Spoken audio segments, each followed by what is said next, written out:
Welcome to Brilliantly British. My name is Lawrence and today I'm going to show you how to make a fantastic rabbit stew with dumplings. So as I show you how, please sit back, relax with a cup of tea in hand, putting those feet up too, and enjoy this episode. And don't forget to subscribe. Several hearty, warming meals have appeared on the channel in the form of fisherman's pie, cottage pie, Lancashire hot pot, shepherd's pie, and steak and kidney pudding, just to name a few. In this episode, with the arrival of autumn, we'll be sharing our recipe for this delectable stew, which we guarantee won't just be warming, but utterly satisfying with friends or family. This, my dear viewers, is a slow braised rabbit stew with dumplings. And yes, it is as good as it looks. Believe it or not, we've made this recipe simple and straightforward, leaving you with the simple decision of when and not if you'll be making it. So now, with the introductions made, please allow me to introduce the ingredients to you.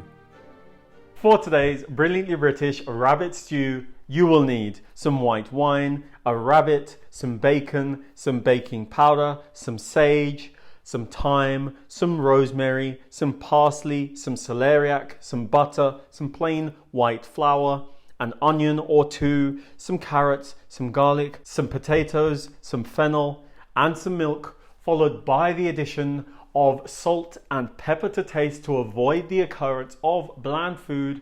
And that, my friends, is all you will need for today's Brilliantly British rabbit stew.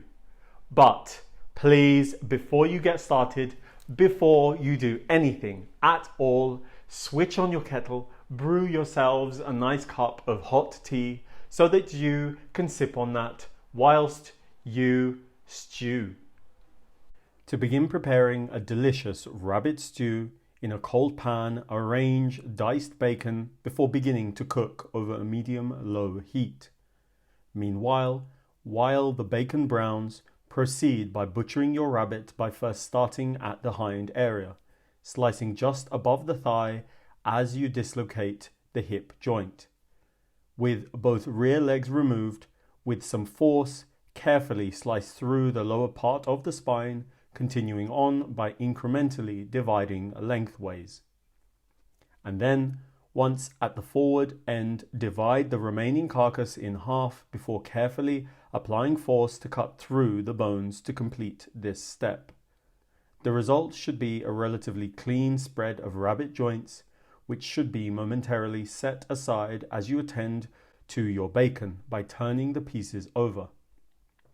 In the meantime, while laying the bacon to cook further, proceed by thoroughly seasoning your rabbit with salt on both sides, after which your now brown bacon should be removed and set aside, leaving behind a deliciously flavoursome rendered fat in which your flour-coated rabbit joints should be seared within over a medium-high heat, taking care to sear in batches in order not to overcrowd your pan.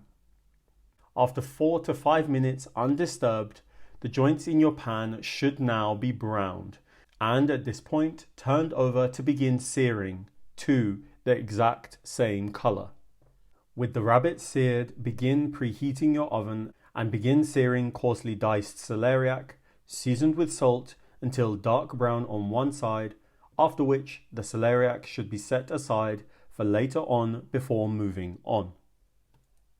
The next step of this recipe involves blending or hand mincing celery, carrots, and onions with an optional splash of water to help your machine, and then turning the contents out into your fond coated pan to simmer and begin deglazing the pan with a sprinkle of salt. As the content simmers, I then continued by grinding a few cloves of garlic, aided by salt and oil until aromatic and smooth, following on by turning the garlic into my pan of now partially reduced onion, carrot, and celery. Without wasting any time, you'll then want to incorporate flour to form a vivid and aromatic paste, and then with the heat turned right down, incorporate aromatics in the form of freshly ground rosemary, sage, and thyme, which should occur before the gradual incorporation of water over a medium heat, which should be seasoned with pepper to taste before arriving at the assembly step. In a casserole pot or your baking vessel of choice, first lay in your rabbit, followed by bacon, celeriac, carrots, and potatoes before pouring in your stewing base from earlier on. Over your hob, you'll then want to bring the contents to a gentle boil before covering and relocating to your oven to braise, leaving you with time to relax, rehydrate, and entertain yourself with some brilliantly British content, making sure, of course, to help us out by liking and subscribing. Thank you. After rehydrating, while the stew braises, in a bowl of flour with baking powder and salt, with your fingertips, incorporate cold diced butter and chopped parsley, finishing the mix by mixing in your milk. With 90 minutes elapsing, recall and uncover your baking vessel to reveal your stew, at which point, with the aid of a tablespoon, dollop on your dumpling mix before returning to your oven to cook further. The result, my friends, after a second stint in the oven, I think speaks for itself. And so now, with a bubbling rabbit stew made and your interest peaking, I think it's high time for tasting, tasting, tasting. Are you ready? Are you steady? 3, 2, 1.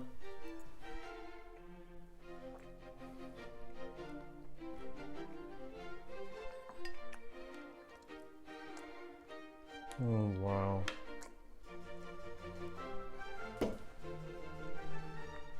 This is by far one of the best things I've cooked for a long, long time. It's making me emotional. Oh, wow. All of the effort and prep that went into making this paid off 100-fold. The rabbit is tender, but it's still got texture to it. Amazingly, all of the vegetables still have a bite to them. You have the rabbit, then you tuck into the bacon, and that adds a lovely salty element to all of this. It's brilliant. Simply put, the herbs, they add a lovely note to this dish, a lovely aromatic note. The dumplings melt on contact with the tongue, and of course they have a lovely crisp, crunchy crust to them, and the sauce combines all of that. It's amazing. I'm lost for words.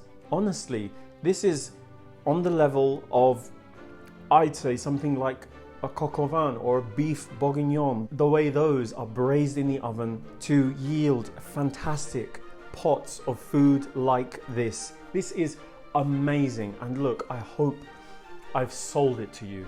Really, I hope you feel compelled now to jump out of your seats, to go out the front door and go out and get the ingredients, because it'll be worth it. So please, please, please make this dish. Please. Thank you, thank you, thank you all for allowing me to show you how to make a fantastic rabbit stew with dumplings. Knowing that you loved this episode, don't forget to click on the like button, the subscribe button, and the notification button so that you don't miss any of our new releases.